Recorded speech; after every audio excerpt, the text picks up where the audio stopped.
Bueno, buenos días a todos.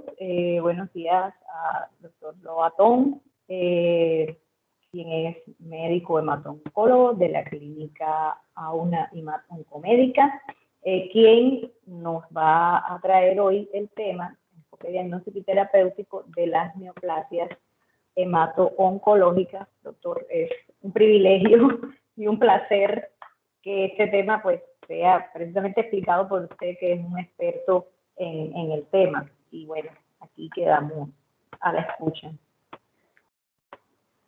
Buenos días, gracias Briseide por la invitación. Gracias a todos, buenos días a todos. Pues la idea es hacer un enfoque, una aproximación diagnóstica y terapéutica de las neoplasias hematológicas. En la medida que pues vaya hablando, pues si en algún momento o al final, pues si hay preguntas o dudas, pues con mucho gusto pues las vamos resolviendo. Entonces, las neoplasias hematológicas es un grupo bastante heterogéneo de trastornos que se caracterizan porque hay la expansión maligna de células hematopoyéticas. Y estas neoplasias pues, van a afectar la sangre periférica, la médula ósea y los ganglios linfáticos principalmente, pero también pueden afectar otros tejidos y otros órganos. Esta es una patología que afecta a todos los grupos etarios, es decir, pacientes jóvenes, pacientes pediátricos, pacientes ancianos, pero hay entidades que son más frecuentes en unos grupos etarios que en otros, que más adelante los podremos mirar. También tiene un curso clínico diverso porque este es un grupo pues, bastante amplio de patologías que van desde neoplasia que tiene un curso indolente, un curso poco agresivo, que incluso algunas no requieren tratamiento, se hace lo que se llama el manejo expectante, hasta otras entidades que tienen un comportamiento muy agresivo, con una evolución muy rápida, con alta mortalidad, incluso con tratamiento dirigido a estas patologías. El tratamiento fundamental para las neoplasias hematológicas es terapia farmacológica, lo que nosotros llamamos terapia sistémica. Lo importante, o como primer punto, es mirar lo que se llama la hematopoiesis, que es pues a partir de una célula madre hematopoyética, lo que nosotros llamamos un progenitor hematopoyética, que tiene características pluripotenciales de dar origen a todas las células de la línea hematológica. Esta célula madre o este progenitor hematopoyético inicialmente da origen a unos progenitores que tienen una estirpe definida. Están por un lado los progenitores mieloides y por otro lado están los progenitores linfoides y de las células natural killer. Los progenitores mieloides van a dar origen, por un lado, pues, a un grupo de células también inmaduras, que son los eritroblastos, los megacarioblastos, los mieloblastos y los monoblastos, y lo cual en la medida que se van diferenciando y madurando van a dar finalmente, por ejemplo, los eritroblastos a los glóbulos rojos, los megacarioblastos a las plaquetas, los mieloblastos dan origen a células maduras, que son los neutrófilos, eosinófilos y basófilos, que son las células de defensa del cuerpo. Los monoblastos también dan células que tienen que ver con la parte de defensa, como los monocitos, los macrófagos y las células dendríticas. Y por otro lado están los progenitores de estirpe linfoide, que dan origen inicialmente a un precursor que se diferencia, unos de linfocitos B y otros de linfocitos T. Los precursores de linfocitos B van a dar origen a los linfocitos B maduros y finalmente a la evolución definitiva o final, que son las células plasmáticas. Y por otro lado, el precursor de linfocitos T da origen a los linfocitos T maduros. Y el precursor de células natural killer o asesinas dan finalmente a las células o los linfocitos de tipo natural killer. Entonces, como vemos, a partir de una célula progenitora, pues va a dar origen a todas las células sanguíneas. Y con respecto a la patogénesis, pues estas neoplasias malignas hematológicas ocurren o se presentan porque se van afectando o se van ocurriendo una serie de anomalías moleculares y citogenéticas. Y de la hematopoiesis que normal, que es la de este lado, que da origen pues, a las células maduras de la sangre, cuando hay una hematopoiesis clonal, que consiste en que hay una expansión de clon, o sea, de un grupo de células hematopoyéticas, que ocurre esto porque se presentan alteraciones genómicas, que pueden ser o mutaciones puntuales de tipo somático o alteraciones cromosómicas que van dando origen a una célula o un grupo de células que tienen estas o que han adquirido estas alteraciones genómicas y que estas hacen que estas células tengan características de malignidad, como son que tienen una alta tasa de proliferación y que tienen la capacidad de invadir otros órganos y que finalmente van a producir la transformación maligna de estas células hematológicas. Desde el punto de vista de la clasificación, pues dependiendo del estirpe o de qué precursor es el que está afectado, entonces si es el progenitor linfoide o el progenitor mieloide, entonces vamos a clasificar a las neoplasias hematológicas como neoplasias linfoides o neoplasias mieloides.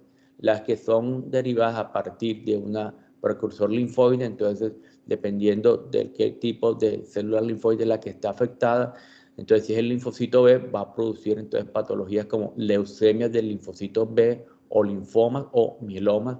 Si la que está afectada finalmente es un linfocito T, se va a producir leucemias del linfocitos T o linfomas T. Y si es las células natural killer, pues va a producir leucemias o linfomas de natural killer.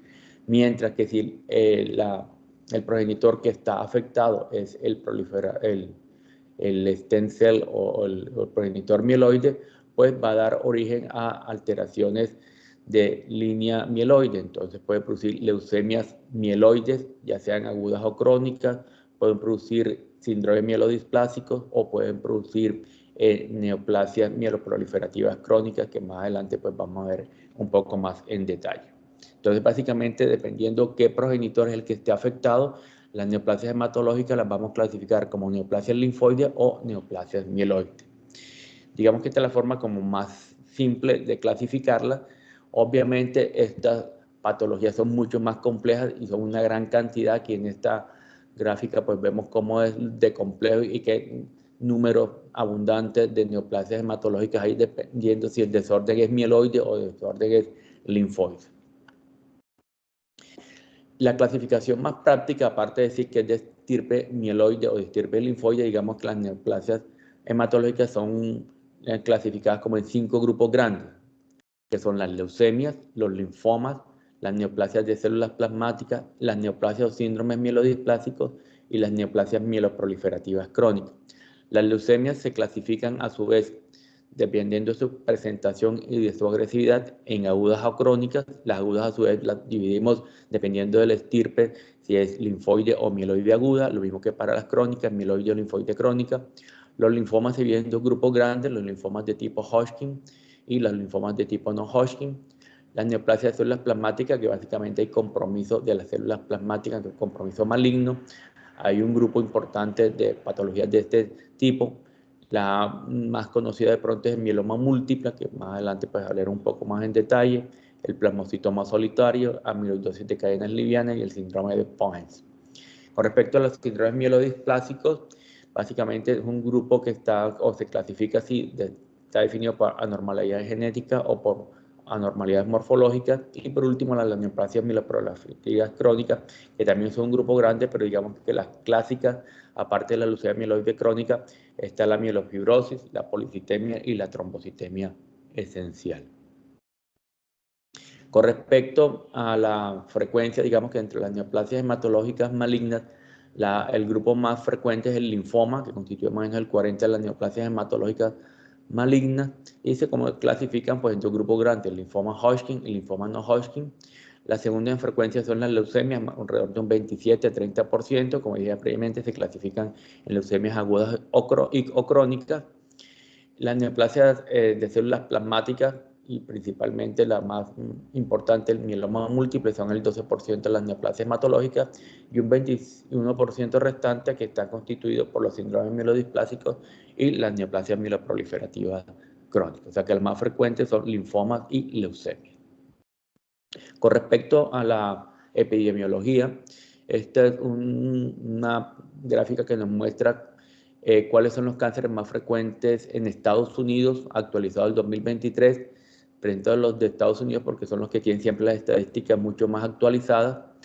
Como vemos, con respecto a los cánceres de incidentes más frecuentes, aquí está tanto para sexo masculino, para sexo femenino, los 10 más frecuentes, y tanto para sexo masculino, para sexo femenino, vemos que entre las 10 con mayor incidencia están los linfomas no Hodgkin y las leucemias, más o menos cada una con un 4 a 3% representando la incidencia de casos nuevos de neoplasia en general. Y con respecto a la mortalidad, también entre las 10 causas más frecuentes de muerte de origen neoplásico, tanto de sexo masculino y femenino, están tanto las leucemias como los linfomas no Hodgkin, también en sexo masculino un 4% y en sexo femenino un 3%.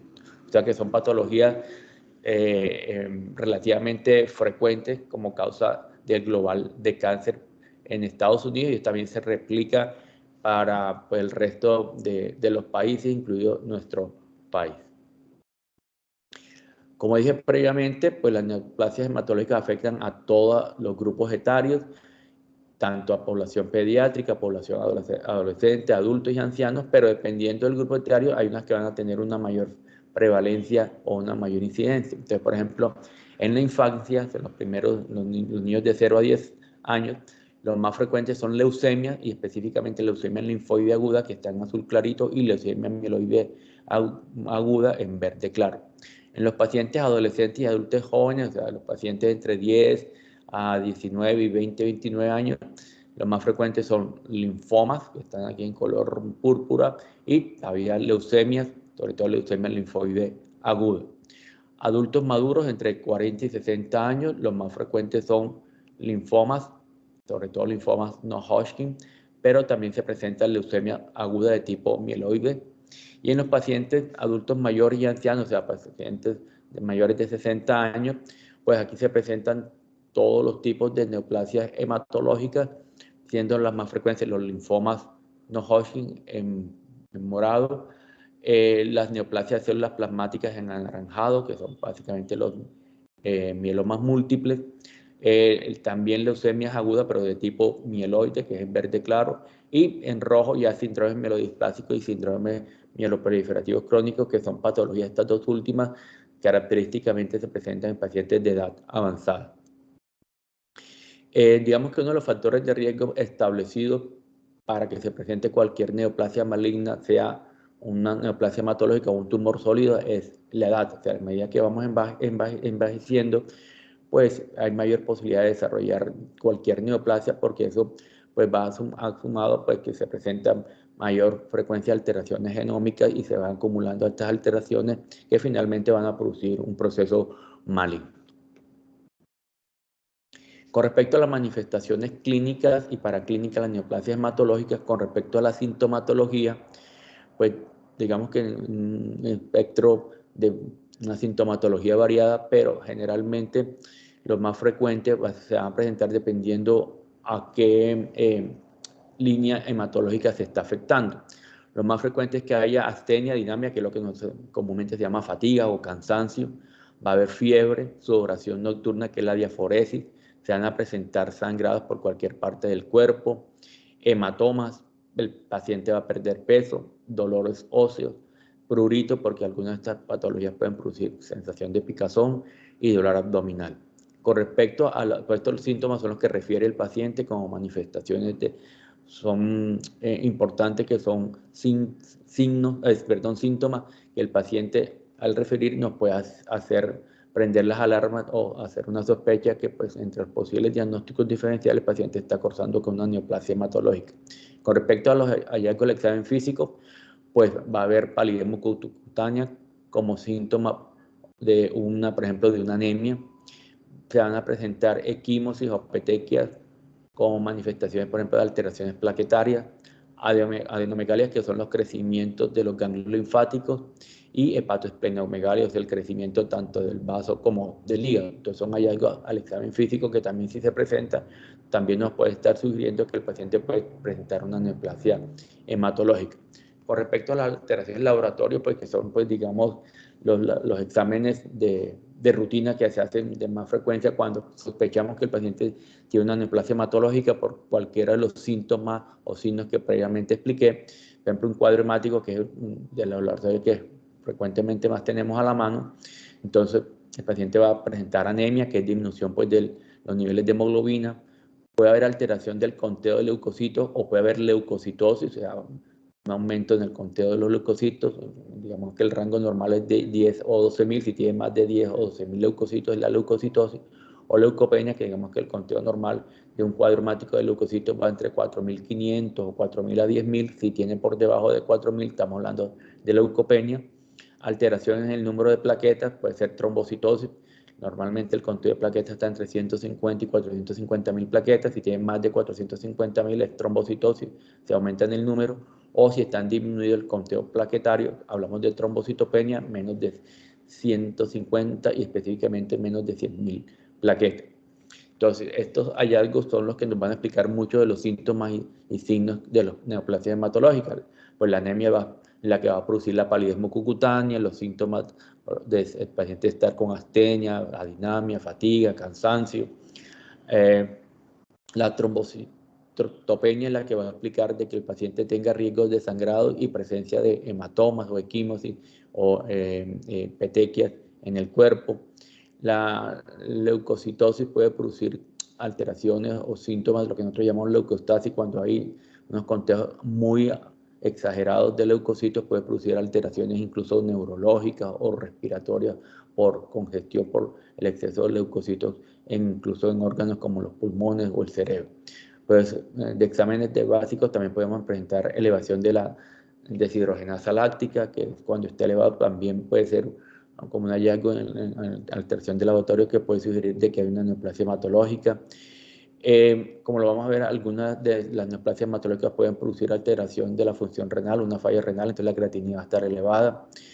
Se puede presentar calcio elevado en algunas neoplasias, sobre todo en las neoplasias de células plasmáticas. Digamos que esto pues es el enfoque inicial de síntomas y signos de la parte clínica de las neoplasias hematológicas, y cuando se presentan puede estar la sospecha de que el paciente está cursando con una de estas neoplasias hematológicas. Con respecto ya a los estudios diagnósticos, pues después de que tenemos sospecha porque el paciente tiene manifestaciones clínicas o hallazgos del laboratorio básico que están sospechando, sugiriendo que el paciente tiene una neoplasia hematológica, pues toca hacer ya estudios confirmatorios para, un lado, decir que o se presenta o se confirma que el paciente tiene una neoplasia hematológica específica, y también estudios para luego hacer lo que se llama la estadificación para mirar qué tan avanzada está la enfermedad. Aparte de los laboratorios que ya vimos previamente, el cuadro hemático, hay que hacer estudios, por ejemplo, extendidos de sangre periférica, que nos va a mostrar la morfología de las células hematológicas, de los glóbulos rojos, de los glóbulos blancos, que son los leucocitos, y de las plaquetas. Pruebas de función renal y hepática, pues para mirar si hay alteración en la función tanto de la función renal y hepática. Proteínas totales, porque, por ejemplo, la neoplasia de células plasmáticas se produce aumento en los niveles de las proteínas totales y específicamente de las globulinas. El calcio sérico, que expliqué, porque en las neoplasias de células plasmáticas puede haber hipercalcemia. Con respecto a los estudios imagenológicos, que están más indicados sobre todo cuando hay linfomas, que vimos que es de la neoplasia hematológica más frecuente, se hacen tomografías, o sea, tomografías de cuerpo, de cuello, de tórax, de abdomen. Hay una tomografía especial que se llama la tomografía por emisión de positrones. Estudios endoscópicos, porque algunas neoplasias, algunos linfomas pueden producir también afectación de la parte del tracto digestivo, entonces endoscopia de vías digestivas altas o colonoscopia, dependiendo de la sintomatología que presente el paciente, si hay un sangrado digestivo. Radiografías simples de la serie ósea, que es un estudio que tenemos como de acceso más frecuente para demostrar que hay alteración o compromiso óseo, sobre todo en neoplasia de células plasmáticas. Luego de que pues hay la sospecha y tenemos estudios de laboratorio de que hay posiblemente una neoplasia patológica, hay que hacer estudios confirmatorios, y básicamente lo que hay que hacer en la mayoría de las neoplasias hematológicas en las cuales hay compromiso de la sangre periférica es hacer estudios de médula ósea, y estos estudios básicamente lo que se hace es un aspirado o una biopsia de médula ósea, y eso se envía a patología para hacer estudios de morfología y de inmunistoquímica. Si lo que está comprometido es, por ejemplo, un ganglio linfático, cuando se sospecha un linfoma, se hace una biopsia o una toma de muestra de un ganglio o de una masa, que a veces los ganglios crecen en forma importante y pueden producir conglomerados ganglionarios, y del aspecto de masa hacer una biopsia. Primero se hace pues una incisión, una pequeña cirugía para tomar una muestra, y eso se envía a patología para tener el diagnóstico. También hay que hacer estudios genéticos que vamos a ver, entre ellos el cariotipo que se toma en médula ósea. Y ya los estudios más específicos o más especializados para hacer la confirmación diagnóstica y para hacer también lo que es estadificación y también algo importante, clasificación de riesgo porque en base a la clasificación de riesgos se determina la estrategia terapéutica.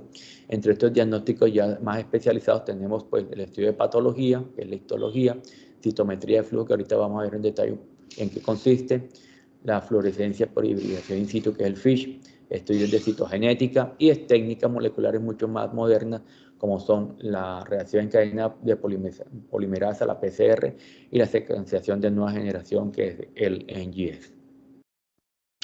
Entonces, vamos a hablar algo de estas técnicas diagnósticas específicas para las neoplasias hematológicas.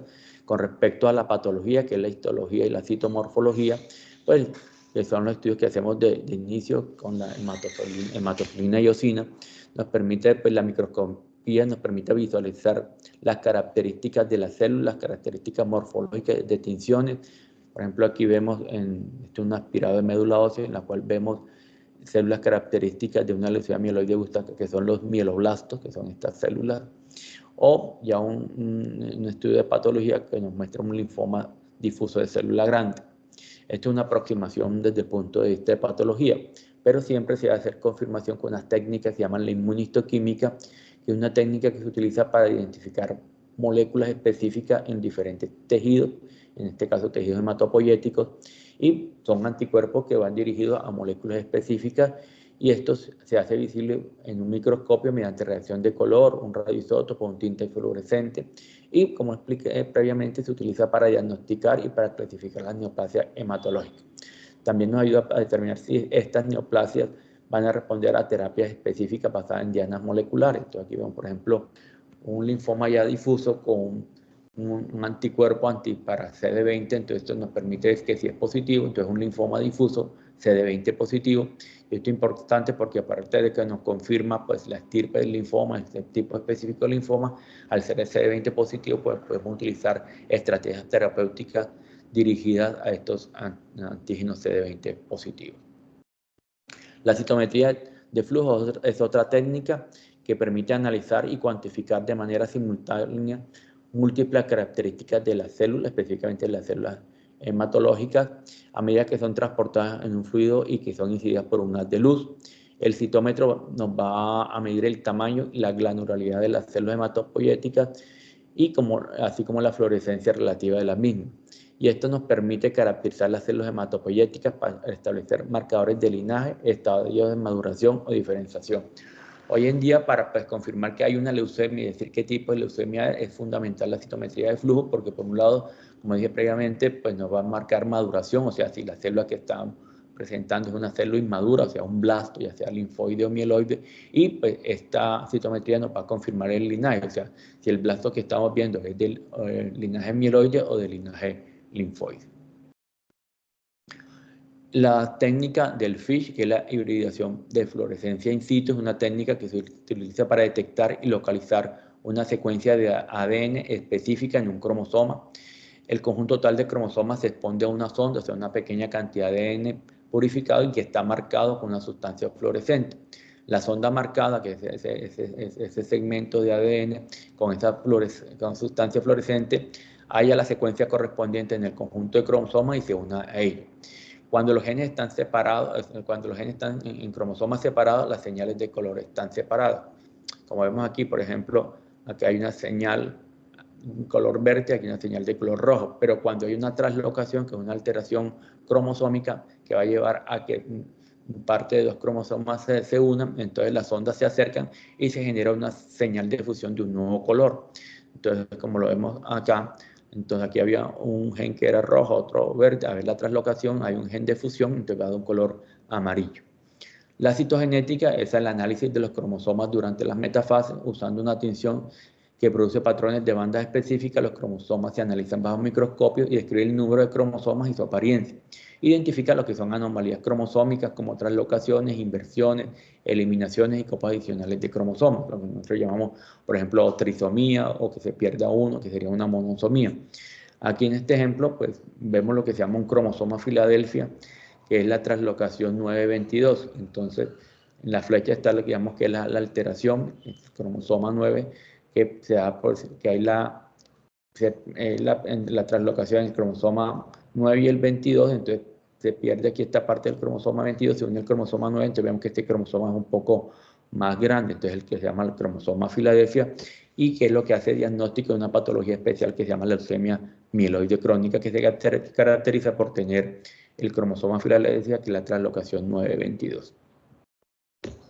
Las técnicas de PCR, o sea, la reacción en cadena de polimerasa, es una técnica que se utiliza para amplificar y copiar pequeños segmentos de DNA. Esta puede ser cualitativa o cuantitativa. La cuantitativa es la PCR en tiempo real. Se utiliza para detectar translocaciones, eliminación y duplicación cromosómica, pero también para detectar mutaciones puntuales específicas. Detecta pequeñas cantidades de células neoplásicas y es útil para cuando ya tenemos el diagnóstico y hacemos tratamiento, detectar algo que llaman enfermedad mínima residual para mirar si quedan incluso pequeñas cantidades de enfermedad a nivel molecular. Y la última técnica, que es la más moderna, que es la secuenciación de nueva generación o NGS, que es el perfil de expresión genética, utiliza unas micromatrices de ADN para medir la actividad a nivel génico, a nivel de genes, pone las diferentes características genómicas, como por ejemplo variantes de un solo nucleótido, número de copias, variantes estructurales, fusiones de ARN. Estas técnicas se pueden utilizar para identificar y puede servir como diagnóstico, también para evaluar posibles estrategias terapéuticas, lo que nosotros llamamos hoy en día la medicina de precisión, que es encontrar una alteración molecular específica y hacer tratamientos dirigidos o específicos hacia alteraciones moleculares, y también nos permiten, si hay alteraciones moleculares o genómicas específicas, también nos da pronóstico de estas patologías o estas neoplasias hematológicas. Con respecto a las estrategias terapéuticas, pues como dije previamente, el tratamiento fundamental de las neoplasias hematológicas son terapias farmacológicas, no terapias sistémicas, a diferencia de las neoplasias o tumores sólidos, en el cual el tratamiento generalmente inicios es el tratamiento quirúrgico. En las neoplasias hematológicas el tratamiento quirúrgico pues no tiene utilidad, básicamente la cirugía o el tratamiento o la estrategia de cirugía solamente es para diagnóstico, para toma de biopsias, pero digamos que no tiene ninguna utilidad en la terapia como tal. Entonces hay las terapias farmacológicas, entonces son quimioterapias, anticuerpos monoclonales, terapias blanco, terapias target, la inmunoterapia, que es un escenario o una estrategia terapéutica reciente para las neoplasias de gran utilidad, los agentes inmunomoduladores y los corticoides. Eso con terapia farmacológica. Está el trasplante de médula ósea, que ahorita vamos a hablar un poco que es un trasplante. Hay de varios tipos, autólogo, halogénico, haplodiéntico, dependiente de quién sea el donante. Terapias mucho más modernas, que son las terapias celulares, como los CAR T-cell, que más adelante les voy a explicar un poco en qué consiste esta terapia. Terapia de soporte, que es hacer el soporte transfusional, porque pues, estos pacientes con neoplasia hematológica frecuentemente o están anémicos o están con plaquetas bajas y hay que hacer soporte con transfusiones de glóbulos rojos, de plaquetas. Obviamente, pues estas patologías pueden producir entre sus síntomas dolor y hay que dar analgésicos. Estos pacientes también tienen alteración en los leucocitos y en la función, tanto alteración cuantitativa como alteración cualitativa. Entonces, estos pacientes tienen una mayor predisposición a adquirir infecciones, entonces frecuentemente requieren terapia con antibióticos. Una terapia que se llama la radioterapia es una terapia que digamos que utilizamos en algunos escenarios de neoplasias hematológicas, sobre todo básicamente en linfomas y en neoplasias de células plasmáticas, para manejo, por ejemplo, paliativo, para manejo de campos comprometidos cuando hay alteraciones o masas focales para manejo, por ejemplo, sobre todo cuando hay mucho dolor o, por ejemplo, si hay una alteración o una masa que está afectando, por ejemplo, a la columna y está produciendo un compromiso como lo que nosotros llamamos una compresión medular, hacer radioterapia con intención analgésica y de disminuir el volumen o el tamaño de la masa tumoral. Esta es la estrategia de radiación corporal total, que hace parte de cuando hacemos trasplante de médula ósea. La quimioterapia, que es una terapia fundamental y pilar en el tratamiento de las neoplasias hematológicas, sobre todo en las leucemias y sobre todo en leucemias agudas, son fármacos citotóxicos que lo que van a producir es una destrucción o una eliminación de las células tumorales, pero también va a bloquear su proliferación celular. Existen varios tipos de quimioterapias que se llaman agentes alquilantes, agentes antimetabolitos, inhibidores de topoisomerasa, agentes antimicrotubulos, los cuales van a tener afección. Por ejemplo, los alquilantes lo que van a hacer es que van a producir ruptura de las cadenas de DNA. Los antimetabolitos se incorporan en las cadenas de DNA o RNA, interfiriendo con la síntesis de DNA. Los niveles de topoisomerasa, que básicamente lo que van a producir es que van a bloquear la síntesis de DNA. Y los antimicrotúbulos lo que van a producir es que van a afectar los microtúbulos del uso mitótico y finalmente van a estimular la apoptosis o la muerte celular programada. Estas quimioterapias se pueden utilizar como agentes únicos asociados con varios agentes de quimioterapia, que sería la poliquimioterapia, puede ser oral o intravenosa, la que más utilizamos en leucemias agudas es la intravenosa. La quimioterapia, desafortunadamente, pues como tiene objeto es matar las células tumorales, pero también elimina células normales del cuerpo, entonces se van a presentar efectos secundarios. Va a haber toxicidad gastrointestinal, náuseas o vómitos, alteraciones del hábito intestinal, estreñimiento, diarrea, aumento de sangrado inicialmente porque puede producir mayor disminución de las plaquetas. Inicialmente también va a producir lo que se llama una mielosupresión, va a disminuir la cantidad de células hematológicas inicialmente, entonces el paciente tiene riesgo de infecciones y también va a producir anemia porque disminuye la cantidad de glóbulos rojos como efecto secundario. Terapias más modernas tenemos los anticuerpos monoclonales, que son anticuerpos terapéuticos dirigidos a antígenos específicos de las células hematológicas neoplasias. Existen varios tipos de anticuerpos monoclonales, desnudos, conjugados, biespecíficos. Aquí lo que vemos cómo actúan ellos, por ejemplo, esta es una célula neoplásica, están los anticuerpos conjugados, que básicamente, aparte del anticuerpo que está dirigido a un antígeno específico de las células hematológicas, ellos pueden estar unidos o traer consigo, por ejemplo, un agente de quimioterapia o un radioisótopo, y lo que importante es que hacen que van dirigidos a la célula tumoral, son más específicos y van a producir la eliminación de las células que están marcadas, digamos así, ya sea con el agente citotóxico o con el radionúcleo. Los anticuerpos desnudos, básicamente ellos se unen al antígeno que está expresando la célula hematológica y van a producir lo que se llama una citotoxicidad dependiente de anticuerpos o una citotoxicidad dependiente de complemento. Y otros anticuerpos que se llaman los biespecíficos, que van a estar dirigidos hacia la célula tumoral y un antígeno de un linfocito T, y lo que van a estimular es la actividad citotóxica de los linfocitos T. Existen muchos anticuerpos que ya utilizamos para neoplasias hematológicas.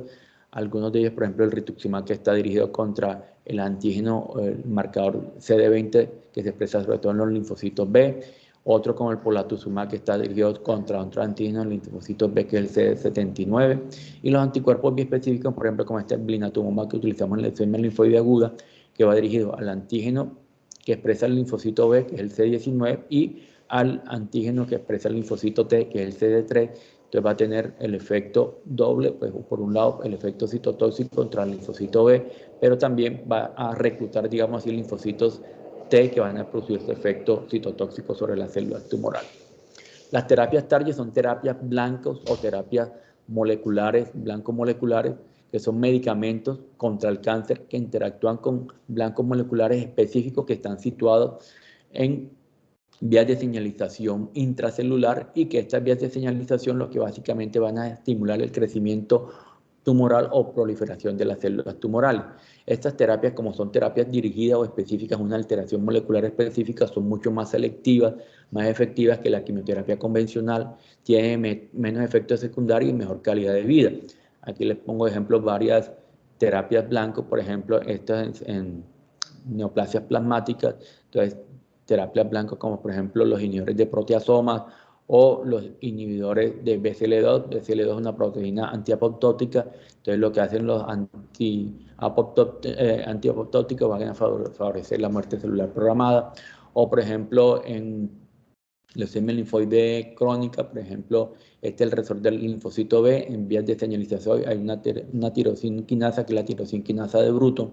Entonces se han desarrollado medicamentos inhibidores de la tirosina quinasa de Bruton, como por ejemplo como ibrutinib. Entonces todos estos son terapias, uno detecta cuál es la alteración molecular específica y se desarrollan medicamentos específicos para esa alteración molecular, son terapias blanco-moleculares.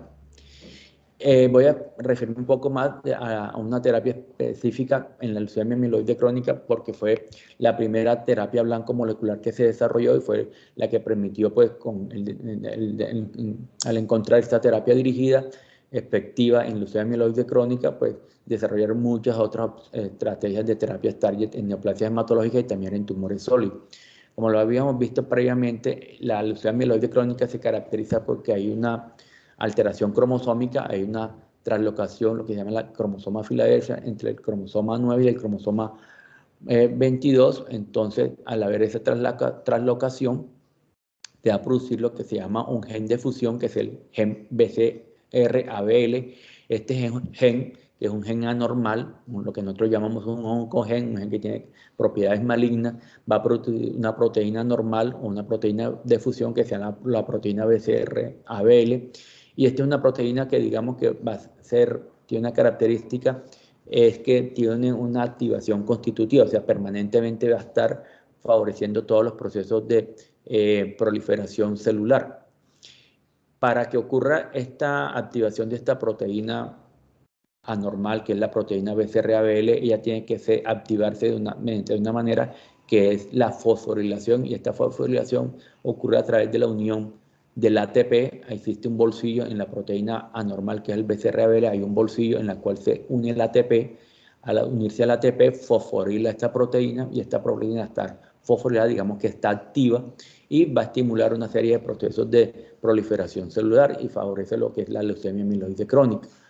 Entonces, conocido cuál es la alteración que produce esta translocación, que es lo que produce específicamente una proteína anormal, y cómo se activa a través de la fosforilación, a través de la unión de un ATP, pues lo que se diseñó en forma muy ingeniosa es una alteración, una pequeña molécula que se llama un inhibidor de tirosina quinasa, porque esta molécula lo que tiene actividad de tirosina quinasa es esta molécula que se llama el imatinib, que es un inhibidor de tirosina quinasa. Lo que hace esta molécula es que ella va a ocupar el sitio donde normalmente se une el ATP. Entonces el imatinib ocupa ese sitio de unión del ATP, lo desplaza. Entonces no se puede unir el ATP. Al no poderse unir el ATP, entonces no se fosforila la proteína. Al no fosforilarse, pues ella no va a ser activa, y de esta manera pues no se va a poder producir todos los procesos de proliferación celular, y finalmente pues va a producir disminución de la actividad tumoral, y de esta manera se controla la leucemia mieloide crónica. Entonces digamos que el imatinib fue la primera terapia target desarrollada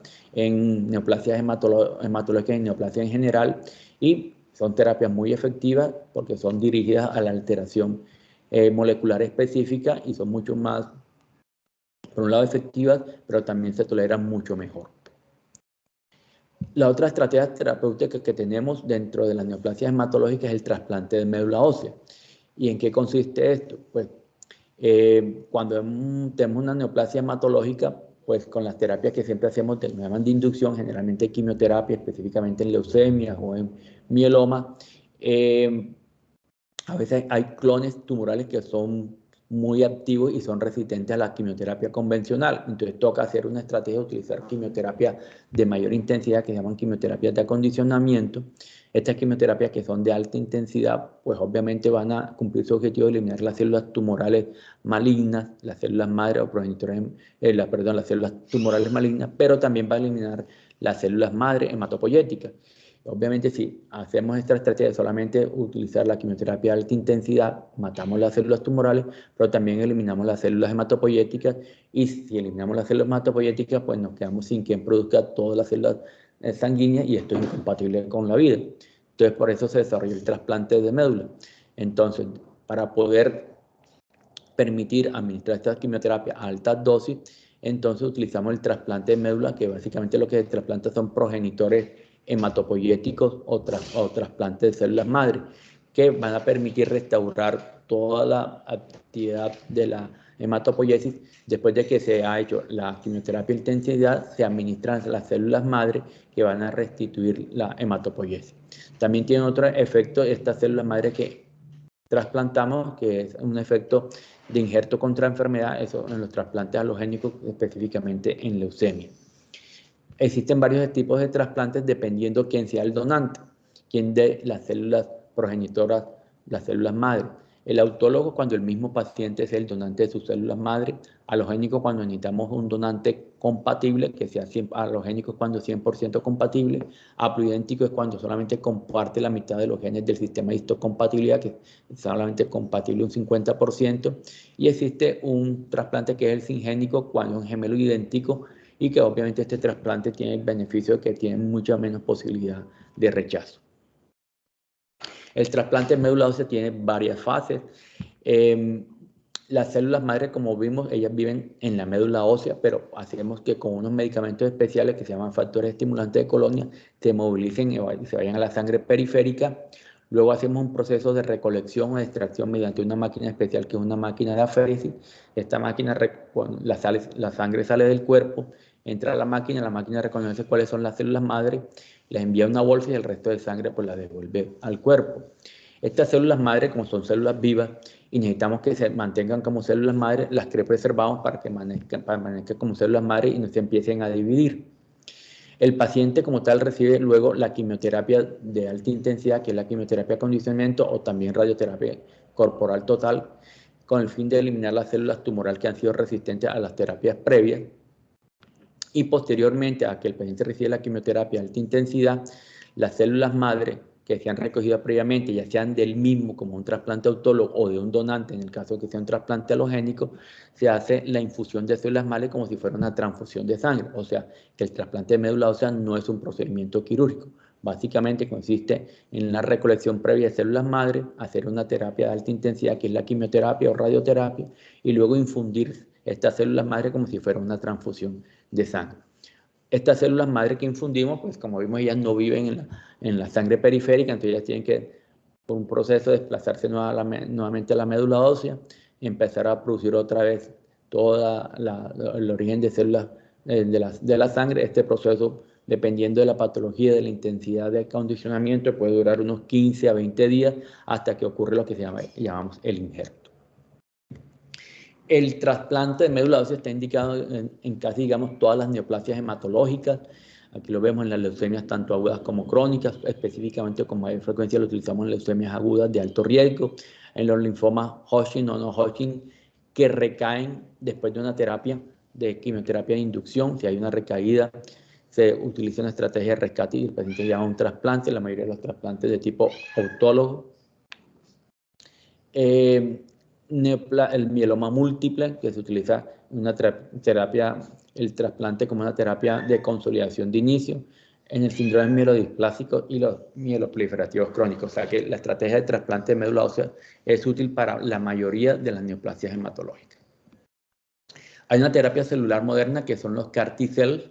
Esa terapia pues, es una terapia muy novedosa que todavía no tenemos disponible en el país. Y básicamente es una estrategia de inmunoterapia que combina dos formas de terapia, la terapia celular y la terapia génica.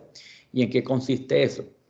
Se extraen células, básicamente linfocitos T del paciente, por un mecanismo de aféresis, como vimos, como si fueran extraer células progenitores hematopoyéticos. Aquí lo que hacemos es básicamente extraer linfocitos T, hacemos lo que llamamos una linfoaféresis. Y luego lo que se hace a nivel del laboratorio, estos linfocitos en vivo, lo que hacemos es modificar estos linfocitos T para que estos linfocitos T expresen un antígeno que se llama un receptor quimérico, el cual va a conocer un antígeno específico de la célula tumoral y de esta manera, pues este linfocito T que ha sido modificado genéticamente va a atacar a las células tumorales que tienen ese antígeno para el cual ellos han sido modificados. Entonces se hace la extracción de los linfocitos T, luego se hace una transducción a través generalmente de un lentivirus, se incorpora un material genético que va a estimular que el linfocito T exprese en su superficie un receptor específico que es el que nosotros queremos que vaya diseñado contra el antígeno tumoral que hemos seleccionado previamente. Luego de que estos linfocitos T ya empiezan a expresar este receptor quimérico, se hace una expansión ex vivo de estos linfocitos y estos linfocitos se infunden nuevamente al paciente como si fuera una transfusión de sangre y entonces linfocitos T modificados, como dije previamente, van a atacar a las células tumorales que presentan el antígeno para el cual ellos fueron programados. Una terapia muy novedosa, muy efectiva, ya utilizada para leucemias agudas, para mieloma múltiple. Y ahora vamos a hablar al final un poco pues, de estas neoplasias, específicamente algunas de ellas. La leucemia, entonces la leucemia digamos que es un cáncer de la sangre, de la médula ósea, que se clasifica básicamente dependiendo cuál sea la estirpe y cómo sea su presentación. Digamos que hay 4 grupos grandes: las leucemias linfoides agudas y crónicas, las leucemias mieloides agudas y crónicas. Los tipos más comunes dependen de la edad. Entonces, en los adultos, en pacientes de más de 20 años, las más frecuentes son leucemia linfoide crónica, sobre todo en pacientes ancianos, un 38%, y leucemia mieloide aguda, un 31%, mientras que en niños y adolescentes, pacientes de hasta los 20 años de edad, las leucemias más frecuentes son las leucemias agudas, y específicamente la leucemia linfoide aguda, que es la más frecuente en un 75% de los casos. Las leucemias a su vez las clasificamos en estirpe mieloide o linfoide y de acuerdo a su presentación en agudas y crónicas. Las agudas tienen una evolución más rápida, son patologías que tienen un peor pronóstico, hay que hacer una terapia intensiva, de quimioterapia intensiva, incluyendo trasplante de médula ósea. Y las leucemias crónicas tienen un curso, digamos, que más indolente, muchas son asintomáticas y simplemente se detectan porque el paciente se le hace un cuadro hemático por cualquier otra patología o por un chequeo de rutina y se comenta que hay alteración en los leucocitos. Terapias de menor intensidad, muchas se hacen tratamientos con terapias orales, terapias target, y generalmente tienen un mejor pronóstico. Las manifestaciones de las leucemias agudas, pues básicamente pues lo que hemos visto de sintomatología: el paciente va a presentar síntomas de estar con fatiga, con astenia o aninamia porque va a estar anémico, va a haber fiebre como manifestación, el paciente va a estar con baja de plaquetas, va a haber hematomas o sangrado frecuente, el paciente va a presentar pérdida de peso, dolores óseos, porque al estar infiltrada la médula ósea por células tumorales, pues se produce dolor a nivel óseo. Es importante cuando hay una sospecha de leucemia aguda hacer un diagnóstico rápido, porque en estos pacientes el tratamiento hay que instaurarlo de forma precoz, porque eso depende del pronóstico y pues obviamente posibilidad de que el paciente pueda seguir viviendo. Con respecto a las características de la leucemia, entonces dijimos que hay leucemias de tipo mieloide y de tipo linfoide, hay leucemias agudas y leucemias crónicas. Las leucemias mieloides agudas, el tratamiento es básicamente quimioterapia intensiva, incluyendo trasplante de células madre. Las leucemias mieloides agudas son las que peor pronóstico tienen, con una expectativa de vida a 5 años solamente de un 25%. Son pacientes generalmente de edad más avanzada, la edad de promedio del diagnóstico es de 67 años. La leucemia linfoide aguda, que también es una patología agresiva, el tratamiento es con quimioterapia, con terapia blanco y con trasplante de médula ósea. Este tiene un mejor pronóstico que la leucemia mieloide aguda. La leucemia linfoide aguda, la expectativa de vida a 5 años del 68%, y se presenta con mayor frecuencia en pacientes de edad pediátrica y edad adolescente, con una edad promedio del diagnóstico de 15 años. Las leucemias crónicas, tanto mieloides como linfoides, son patologías de edad, pacientes de edad avanzada, pacientes de más de 60 años en promedio, tienen un curso más indolente. Generalmente el tratamiento lo hacemos con terapias orales, terapias blanco dirigidas, sobre todo para la leucemia mieloide crónica y para la leucemia linfoide crónica. El tratamiento generalmente con terapias orales, terapias blanco dirigidas. En algunos casos, en pacientes que desafortunadamente son resistentes a terapias orales o blanco dirigidas, pues queda la opción del trasplante de médula ósea. El diagnóstico, como lo hemos visto previamente, pues las herramientas que tenemos, aparte de primero siempre hacer la aproximación clínica, un buen examen físico, una buena historia clínica, lo que se llama la anamnesis, averiguar por los síntomas que ha presentado el paciente, de cansancio, de fatiga, de sangrado, de pérdida de peso, de fiebre. Al examen físico, mirar si el paciente tiene síntomas, signos de anemia, que tenga palidez mucocutánea, que tenga, por ejemplo, crecimiento del vaso del hígado. Las pruebas de laboratorio inicial, que es un cuadro hemático en el cual vamos a el primer examen que nos va a hacer sospechar que el paciente tenga posiblemente una leucemia. El paciente va a mostrar que va a tener anemia, o sea, la hemoglobina baja, o va a tener alteraciones en el recuento de leucocitos, o va a tener leucopenia o leucocitosis, o va a tener, generalmente, si son leucemias agudas, va a haber trombocitopenia. En las leucemias crónicas puede haber, sobre todo de tipo mieloide crónico, puede haber aumento en el conteo de plaquetas, una trombocitosis. Y esto se tiene que confirmar con estudios de médula ósea, con el aspirado y la biopsia de médula ósea, que nos confirma que hay una leucemia ya sea aguda o crónica. Hay que hacer pruebas moleculares como los vimos y citogenéticas para confirmar si existen alteraciones cromosómicas específicas que hacen confirmación diagnóstica, por ejemplo, en caso de leucemia mieloide crónica por el cromosoma Filadelfia, o en leucemias agudas y hay alteraciones moleculares específicas que también hacen el diagnóstico de algunas leucemias agudas en especial. Entonces siempre hay que hacer pruebas citogenéticas y moleculares que nos van a confirmar, y aparte de eso nos van a dar la clasificación de riesgo de la leucemia, y con base en eso decidimos qué estrategia terapéutica vamos a utilizar. El otro grupo importante, y siendo el más frecuente de todas las neoplasias hematológicas, son los linfomas, que son trastornos clonales que se originan en los linfocitos. Es un grupo heterogéneo de neoplasias malignas que afectan básicamente los ganglios linfáticos, el vaso, la médula ósea. También pueden afectar la sangre cuando están muy avanzados, y también localizaciones extraganglionares pueden afectar el tracto digestivo, incluso el sistema nervioso central. Existen dos grupos grandes de linfomas, los linfomas Hodgkin y los linfomas no Hodgkin.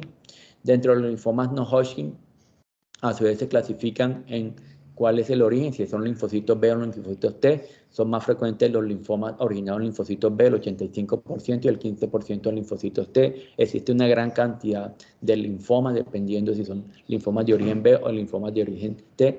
Y así como pues se clasifican en estos dos grandes grupos, también su curso clínico varía desde unos que tienen una evolución indolente a unos que tienen un comportamiento muy agresivo, y sus manifestaciones pues clásicas es el compromiso de los ganglios linfáticos. Entonces va a haber aumento del tamaño de los ganglios linfáticos, que son las linfadenopatías, va a haber hepatoesplenomegalia, y compromiso, cuando hay compromiso de la médula ósea, pues está la insuficiencia de la médula ósea manifestada por anemia o por trombocitopenia.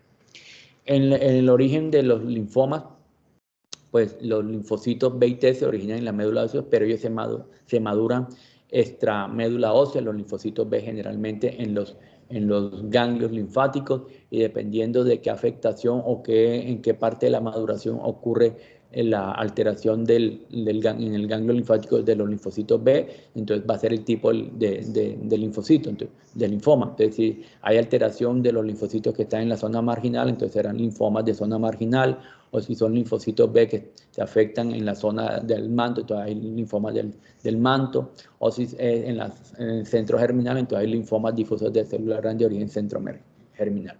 Y por otro lado, los linfocitos T, su maduración termina en el timo, y dependiendo pues de grado de alteración, de maduración, pues hay linfomas T a nivel sinusal o interfolicular. Los linfomas, las manifestaciones clínicas, pues son síntomas que pueden compartirse con todas las neoplasias hematológicas. Va a haber, pues, básicamente, típicamente, crecimiento de los ganglios linfáticos, las adenopatías que uno generalmente, las cadenas ganglionares clínicamente que uno puede más fácilmente encontrar a nivel cervical o en el cuello, a nivel de las axilas, a nivel de la región inguinal. Hay aumento del tamaño del vaso y del hígado, o sea, hay hepatoesplenomegalia, entonces hacer un examen físico y muy dirigido a estos órganos, a mirar si está el crecimiento. O sea, generalmente pues cuando hay crecimiento del vaso del hígado, pues uno los va a palpar porque se palpan crecidos por debajo del reborde costal. Los síntomas también de fiebre, lo que nosotros llamamos síntomas B, que es fiebre, sudoraciones nocturnas, pérdida de peso. El diagnóstico y estadificación, pues hay que hacer biopsia de las adenopatías, de las masas, siempre con estudios de inmunoquímica que nos va a permitir confirmar el tipo de linfoma. Estudios de imágenes de extensión para mirar qué tan avanzado está, hacer tomografía, la tomografía por emisión de positrones, estudios de médula ósea para mirar si la médula ósea también está afectada, y estudios de estadificación que nos permite saber qué tan avanzado está el linfoma. Los linfomas se clasifican de estados 1 a 4, 1 cuando solamente hay una sola región ganglionar comprometida a un solo lado del diafragma. Estadio 2 cuando hay múltiples crecimientos o zonas ganglionares afectadas, pero a un solo lado del diafragma, o sea, o supra o infradiafragmático. Estadios 3 cuando hay compromiso ganglionar a nivel supra e infradiafragmático, y estadio 4 cuando hay compromiso ya extraganglionar, compromiso, por ejemplo, de los huesos, compromiso del vaso del hígado o de la médula ósea. La neoplasia de células plasmáticas, que es un tercer grupo de neoplasias hematológicas, se caracterizan porque hay la proliferación clonal de células plasmáticas y que producen típicamente una proteína anormal, una proteína homogénea que es monoclonal, que es la proteína M, que es la que va a producir pues, o va a favorecer pues, todas las alteraciones de estas neoplasias de células plasmáticas. Entonces, las células plasmáticas anormales se caracterizan por producir una proteína normal, que es la proteína monoclonal. Aquí están las células plasmáticas como se ven, y van a producir una proteína M, una proteína normal que vemos en la electroforesis de proteínas. Existe un grupo importante o varios tipos de neoplasias de células plasmáticas. Las más frecuentes son los que se llaman la gammopatía monoclonal de significado incierto. El mieloma múltiple, que es la neoplasia maligna más frecuente de las células plasmáticas. Existen otras menos frecuentes, como la macroglobulinemia de Waldenström, la amiloidosis de cadena liviana y el síndrome de Points. Voy a detectar un poquito más lo que es específicamente el mieloma múltiple, porque es la neoplasia de células plasmáticas maligna más frecuente. Clínicamente se caracteriza porque produce anemia, hay lesiones y dolor óseo porque afecta a los huesos, falla renal porque hay alteración en la función renal, hay hipercalcemia que aumenta los niveles de calcio, manifestaciones neurológicas, sobre todo pues siempre van a presentar neuropatías de tipo sensitivo motora, y estos pacientes van a presentar un estado de inmunosupresión, y son pacientes que tienen más riesgo de hacer infecciones a repetición. Los estudios diagnósticos, entonces lo primero que tiene que hacer uno es detectar el componente monoclonal, o sea, la proteína normal, la proteína monoclonal. Por eso hacemos la electroforesis de proteína, en la cual vemos aquí claramente que hay un pico anormal en la región gamma, que se confirma con un estudio que se llama la inmunofijación, que nos va a detectar específicamente qué tipo de paraproteína tiene el paciente, y nos confirma que el paciente tiene lo que llaman la gammapatía, que es hace parte de los criterios diagnósticos de mieloma.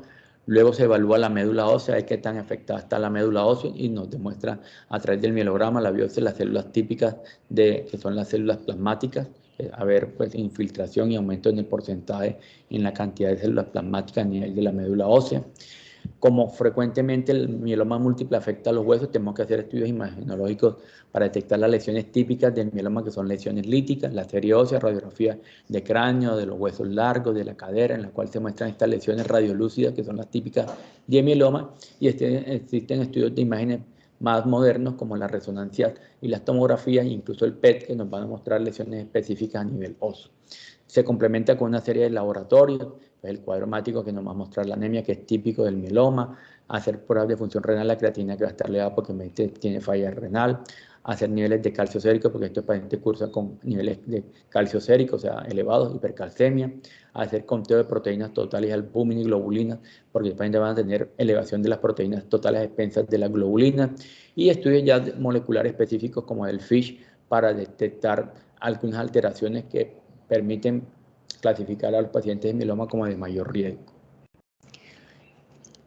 Otro grupo de neoplasias hematológicas son las neoplasias mieloproliferativas crónicas, que son alteraciones clonales de células madre hematopoyéticas, caracterizadas porque hay proliferación en la médula ósea de una o más líneas celulares de línea mieloide, por eso son mieloproliferativas, son trastornos hematológicos de la línea mieloide, ya sea celia granulocítica, eritroide o megacariocítica, que pueden asociarse a nueva mielofibrosis. Y estas neoplasias mieloproliferativas crónicas, que generalmente tienen un curso indolente, crónico, pueden sufrir progresión de la enfermedad, pueden producir fallo medular debido a mielofibrosis o una hematopoiesis inefectiva, o se pueden transformar incluso a una leucemia aguda. Las neoplasias mieloproliferativas existen como dos grupos grandes: las que tienen la translocación específica BCR-ABL, que es el cromosoma Filadelfia, que es la leucemia mieloide crónica, y las que son BCR-ABL negativo. Existen unas clásicas, que son la mielofibrosis primaria, la policitemia ovárica y la trombocitemia esencial, y unas no clásicas, como son la leucemia neutrofílica crónica, la leucemia eosinofílica crónica y la mastocitosis. Las características clínicas de las mieloproliferativas crónicas son un curso indolente, una evolución crónica. Al examen físico, pues se va a presentar generalmente esplenomegalia, pacientes que van a cursar con sensación también de astenia, de dinamia. En el hemograma, en los estadios iniciales, generalmente los recuentos hemáticos van a estar aumentados porque hay proliferación, porque se llaman mieloproliferativas, entonces va a haber poliglobulia, o sea, eritrocitosis, va a haber leucocitosis y trombocitosis, de aumento de leucocitos o aumento de plaquetas.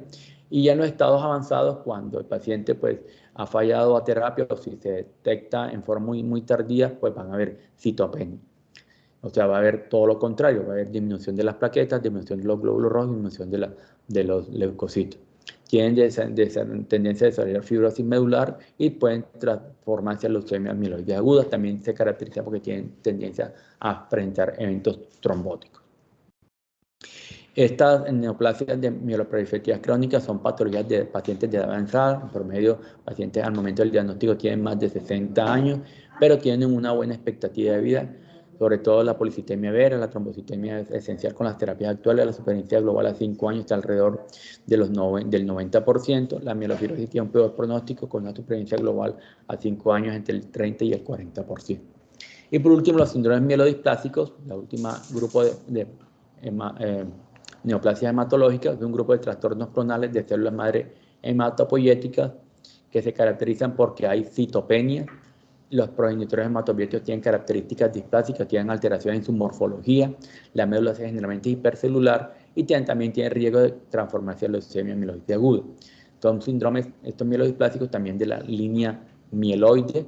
Y como vemos, pues lo importante es que la hematopoiesis que se presenta es significativa y displásica. Displásica significa que hay alteraciones morfológicas y de tamaño de las diferentes líneas celulares. Por ejemplo, en la granulopoiesis, los granulocitos que generalmente tienen esta morfología pueden tener alteraciones en su morfología, pueden ser mono o bilobulados, pueden tener asincronía entre el núcleo y el citoplasma, pueden estar hipogranulados. Los eritrocitos, que normalmente esta es la morfología de los eritrocitos, pueden estar multinucleados o multilobulados o pueden ser megaloblastoides. Y con respecto a la serie megacariocítica, esta es la morfología normal de los megacariocitos, pero en esta entidad que hay displasia, o sea, cambios en su morfología, pueden haber núcleos separados o pueden haber lo que llaman micromegacariocíticos o binucleados. O sea, son básicamente lo que cuando se habla de displasia, que es alteraciones en la forma y en el tamaño de las diferentes células de la línea mieloide. Existen varios tipos, una gran cantidad de síndromes mielodisplásicos, la anemia refractaria con sideroblastos en anillo, la citopenia refractaria con displasia multilinaje, anemia refractaria con exceso de blastos, síndrome mielodisplásico sin clasificación específica y síndrome mielodisplásico con alteraciones específicas como por ejemplo los que tienen de lesión del brazo largo del cromosoma 5. La sintomatología, pues digamos que puede ser muy común a las neoplasias hematológicas. Básicamente, como el paciente va a cursar con citopenia, entonces va a tener síntomas de anemia, va a estar con fatiga, con palidez, va a haber disnea por cuando hay una anemia severa, va a haber palpitaciones, va a haber fiebre. Son pacientes también inmunosuprimidos, entonces van a tener riesgo de infecciones a repetición, se van a bajar el conteo de plaquetas, entonces va a haber riesgo de sangrado o por presencia de hematomas. Y por último, quería mostrarles cómo debe ser la ruta diagnóstica y terapéutica de la neoplasia hematológica. Entonces, siempre el abordaje inicial, los médicos de cabecera, los médicos familiares, los médicos generales, que son los que primero tienen el primer contacto con los pacientes. Entonces, es importante que todos, por eso es importante que ustedes desde el inicio de su formación sepan que existen estas patologías, cuáles son los síntomas cómo se pueden manifestar para que si uno tiene la sospecha de que el paciente tiene una posible neoplasia hematológica, pues rápidamente tome acciones diagnósticas y para confirmar el diagnóstico. Entonces, en la consulta inicial de medicina general, lo importante es, como recalco, identificar síntomas y signos que sean sospechosos de neoplasia hematológica, como ya lo hemos visto a través de la charla, pacientes que tengan síntomas de estar cansados, fatigados, que es una manifestación de anemia, que tengan fiebre a repetición, que tenga crecimientos ganglionares, que habla de adenopatía en el caso del linfoma. Entonces hay que hacer los exámenes paraclínicos iniciales, como hemos visto inicialmente un cuadro hemático, que con el cuadro hemático es la herramienta inicial que tenemos y pues nos puede de entrada ya estar evidenciando que el paciente puede estar cursando con una neoplasia hematológica porque tenga una anemia severa o porque tenga una leucocitosis o una leucopenia o porque tenga una trombocitopenia. Entonces son pacientes en los cuales rápidamente hay que remitir a un especialista, inicialmente medicina interna, que nos ayuda a hacer un enfoque y sospecha inicial diagnóstica, hace estudios de laboratorio ya más profundos, más especializados, estudios de imágenes, sobre todo cuando hay sospecha de linfoma, hacer la remisión a cirugía para tomar biopsia en el caso de que sospeche un linfoma, remitir a hematología para pues, que el hematólogo haga todos los estudios diagnósticos y sobre todo pues, ya en base a eso define el tratamiento. Cirugía general y cirugía oncológica básicamente pues, se remite cuando hay sospecha de, sobre todo del linfoma para que tomen las biopsias. Ellos también pueden ordenar los estudios tomográficos. Radiología pues puede tener dos grandes utilidades en la parte de radiología. En caso de que sospeche el linfoma, pues hacer biopsias de adenopatía o masas guiadas por imágenes y hacer estudios imagenológicos, las tomografías que nos va a mostrar la extensión del compromiso en linfoma. Siempre el diagnóstico lo vamos a confirmar con los estudios de patología, y decimos, en las leucemias sobre todo, las biopsias de médula ósea, las mielodisplasias, o en caso de que sea linfoma, las biopsias de los ganglios o de las genopatías, se nos confirma que hay un diagnóstico de una neoplasia hematológica, cualquiera de las que ya hemos visto.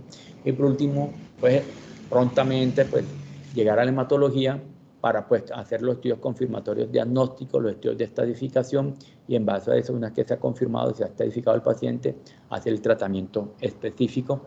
Como lo hemos visto aquí, pues hematología, que es el eslabón, digamos que al final, pero digamos que pues prontamente tiene que estar siendo valorado por hematología para hacer todos estos procesos, que es hacerle cuando hay la sospecha diagnóstica, que parte de medicina general, los laboratorios, hacer los exámenes de biopsia si no se han hecho previamente, hacer la confirmación diagnóstica, hacer todos los estudios de estadificación y de clasificación de riesgo, y en base a eso, pues ya cuando se ha diagnosticado una neoplasia hematológica en específico, hacer el tratamiento específico para cada una de estas patologías.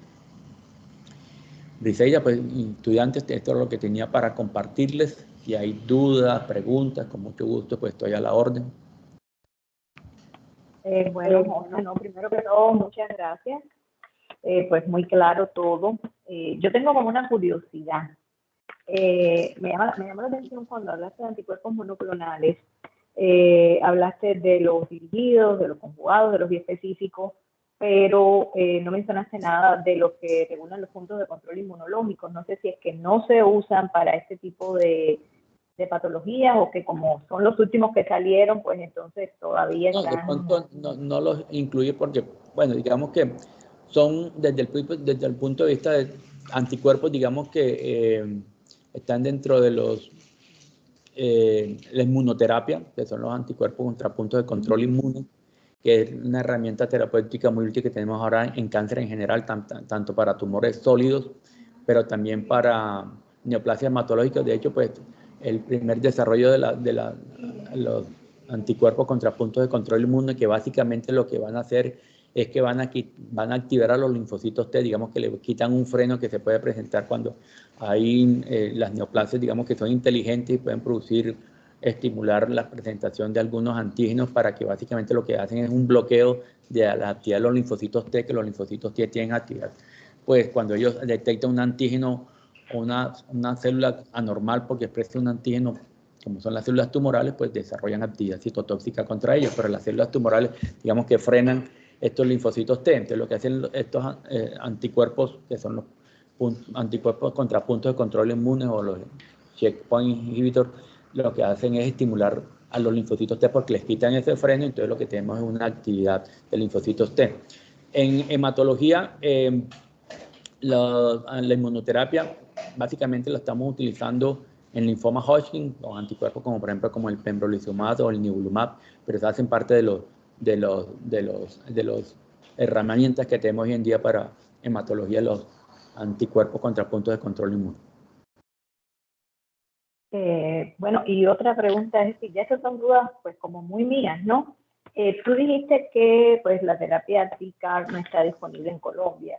Uno de los principales, digamos, desafíos de la terapia de células T quiméricas es precisamente los efectos adversos, ¿verdad?, que manifiesta el paciente cuando se usa este tipo de terapia. Pues a pesar de que no está disponible acá, tú que has leído pues más de eso, ¿qué tanto éxito o qué tanto ha tenido ese tipo de terapia en estos pacientes? Pues la CAR T-cell con terapias celulares de reciente aparición, que son muy útiles, muy efectivas en neoplasias hematológicas, específicamente están muy posicionadas en leucemias linfoides agudas como terapias de rescate en pacientes que no responden a quimioterapias convencionales, que recaen en un trasplante halogénico, en mieloma múltiple también tienen gran utilidad, en linfoma difuso de célula grande, incluso ya hay estudios que para algunos tipos de linfoma en el difuso de célula grande, cuando son muy agresivos, que recaen tempranamente, que hay estudios que incluso comparando con trasplantes autólogos son superiores en efectividad. Tienen alguna toxicidad importante o característica que es el síndrome de liberación de citoquinas, que obviamente hay que saberla manejar. Estos pacientes generalmente antes de hacerle la infusión de los linfocitos T que han sido manipulados genéticamente hay que hacerles como una inmunodepresión, entonces utilizamos algunas quimioterapias como fludarabina para disminuir ese riesgo de síndrome de liberación de citoquinas que va a producir un fenómeno inflamatorio importante. También hay toxicidad neurológica, pero digamos que pues poniendo siempre en una balanza en riesgo-beneficio, son mucho más los beneficios de estas terapias que los riesgos que los hay, los efectos, no más riesgos, sino efectos secundarios, que hay que conocerlos y saber lo que existen y hacer un manejo, digamos así, profiláctico de esto y saber que, como todo, si tú sabes que un medicamento X tiene o una terapia X tiene un posible efecto secundario, lo importante es conocerlo para que cuando se presente el efecto secundario rápidamente detectarlo y de esta manera instaurar las terapias dirigidas contra ese efecto secundario en forma temprana para que pues obviamente se pueda controlar esa toxicidad o ese efecto secundario y que pues obviamente no vaya a comprometer la vida del paciente. Pero si las terapias CAR T-cell todavía en Colombia y digamos que en Latinoamérica todavía no están disponibles, pero pues esperamos que en un mediano plazo haya posibilidad. De hecho ya en Bogotá, en el centro, en el IBDC, que es lo que llama antes el Hemocentro, ya el año entrante tengo entendido que van a hacer un piloto con unos 10 pacientes con unos CAR T-cell con un vector que va a donar, creo que la Universidad, el Clinic de Barcelona, para hacer un piloto con 10 pacientes para ver si podemos hacer lo que se llaman los CAR T-cell. Gran problema, aparte de los efectos secundarios, lo que nosotros llamamos la toxicidad financiera, son terapias muy, muy, muy costosas. Terapias que el costo actual está más o menos entre 400 y 500 mil dólares por paciente, entonces son terapias para nosotros todavía prohibitivas. Estos son los CAR T-cell, digamos que pues manufacturados por las farmacéuticas, pero ya también se están desarrollando los CAR T-cell por instituciones médicas, por universidades o por hospitales, por ejemplo, como el Clinic en Barcelona, y salen a costo mucho, pues siguen siendo costosos, pero ya precios de 80, 100 mil dólares, que es 5 o 6 veces más barato. Entonces esperemos que pues, no a corto, sino a mediano plazo tengamos la posibilidad de las terapias celulares como son los CAR T-cell. No, listo. Chicos, no sé si ustedes tienen alguna duda, alguna pregunta, algo que quieran saber. Importante de las múltiples estrategias terapéuticas que les comenté, quimioterapia, anticuerpos monoclonales, terapias target, trasplante de médula. Digamos que la mayoría afortunadamente la tenemos en Colombia, lo único que sí no tenemos todavía son los CAR T-cell, pero por ejemplo incluso trasplante de médula ósea lo hacemos aquí en Montería, en la clínica, y más hacemos trasplantes de médula ósea. Entonces, digamos que tenemos la mayoría de las opciones terapéuticas para tratar a los pacientes que tengan las diferentes neoplasias hematológicas. Pero hay recalcar importante es que pues saber que existen, como siempre, si uno no sabe que existe una enfermedad, sí, le puede pasar por el frente y entonces es importante saber que existen estas neoplasias hematológicas, que la sintomatología es relativamente común. Obviamente no todo paciente que está con pálido, con anemia va a tener una neoplasia, pues simplemente ser una anemia, lo más frecuente son anemias de etiología benigna, anemias carenciales simplemente, pero pues obviamente pues después de que uno descarta las carenciales y si asociado hay cosas que ya en el hemograma no solamente hay anemia, sino que también hay alteración en los leucocitos, el paciente está con leucocitosis, pues ya no será enfocarlo como una anemia carencial, sino que pues si tengo anemia y si tengo leucocitosis, pues ya ese paciente tiene una sospecha de que va a tener algo más grave como posiblemente una leucemia, posiblemente. Tenemos una pregunta de Juliana, cuéntame qué quieres preguntar. Doctor, tengo una duda. ¿Qué posibilidad hay de que una leucemia o los síntomas de una leucemia estén desencadenados por una cirugía? No, pues digamos que por tal un tratamiento quirúrgico que desarrolle una leucemia, no, porque básicamente, como vimos, básicamente todas las neoplasias hematológicas son desarrolladas por trastornos genómicos, por trastornos cromosómicos o mutaciones. Una cosa es que de pronto un paciente que vaya a una cirugía y pues al momento de la cirugía le tengan que pedir un hemograma porque obviamente como prerequisito para una cirugía tienen que hacerle un hemograma y pues de hallazgo incidental sin que el paciente previamente venga con síntomas, sobre todo en el escenario de leucemias crónicas, que son de curso indolente, que muchas simplemente se evidencian al momento que le hacen un hemograma por cualquier otro motivo, se encuentra que hay alteraciones en el número de leucocitos, entonces se detecta que tiene, por ejemplo, una leucocitosis y se confirma luego con los estudios que tiene, por ejemplo, una leucemia linfoide crónica, o que después de operado, pues le hicieron un examen de control y al poco tiempo se encontró que tiene una leucocitosis, pero no una cirugía como tal, no es un factor de riesgo ni no tiene que dar nada en la fisiopatogenia para desarrollar un trastorno pues, hematológico maligno. Ninguna de estas neoplasias pues, se desarrolla por un procedimiento quirúrgico. Yo lo pregunto porque conocí un caso donde una señora eh, de mayor edad se hizo una cirugía cervicouterina y días después, en su recuperación, ella empezó a presentar unos síntomas que no se sabía por qué era. Y bueno, la llevaron a IMAD y lo que le detectaron fue leucemia, pero fue casi que enseguida después de la cirugía. Entonces no sé si eso tiene algo que ver de pronto con que hubo alguna depresión del sistema inmune en ese momento y empezaron a aparecer los síntomas o no tiene relación. No, de pronto es algo coincidencial, que de pronto pues justo ella venía con sus alteraciones ahí clonales del sistema hematopoyético y justo cuando le llevaron le hacen el procedimiento para su neoplasia cervicouterina, pues y le hacen el seguimiento, pues ya venía con su enfermedad, digamos, que ahí evolucionando, podría ser lo más seguro que, por lo que tú me comentas, podría ser más una leucemia crónica, no una aguda, porque la aguda sí tiene una evolución diferente, generalmente el paciente sí tiene manifestaciones y no, pues generalmente el paciente consulta por síntomas, mientras que en la leucemia crónica el paciente puede estar asintomático y le detectan es porque al hacer un cuadro hemático por cualquier otra indicación se detecta pues de forma que no tenemos incidental el hemograma. Entonces esta paciente podría ser, le hicieron su procedimiento y en el seguimiento que le hicieron, pues le hicieron un seguimiento de pronto más estricto de hemogramas porque puede ser que por la patología cervicouterina, una de las manifestaciones que puede tener el paciente es que puede tener sangrado genital, se anemiza, entonces le hacen un hemograma de control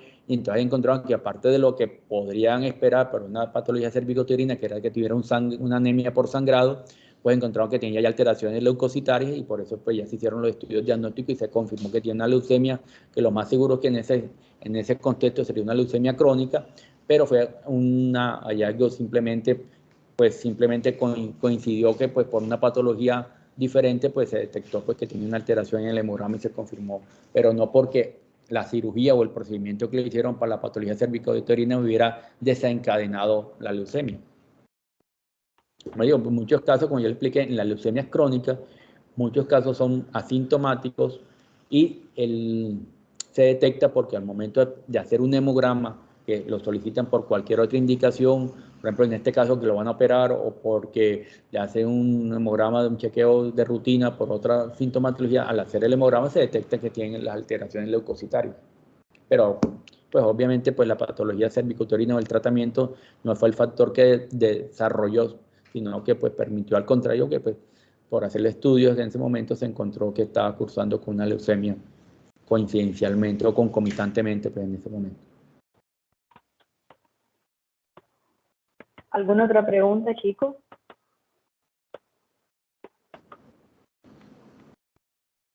Igual la presentación yo te la puedo enviar para que la tengan. Obviamente, pues el tema para sí, te agradezco.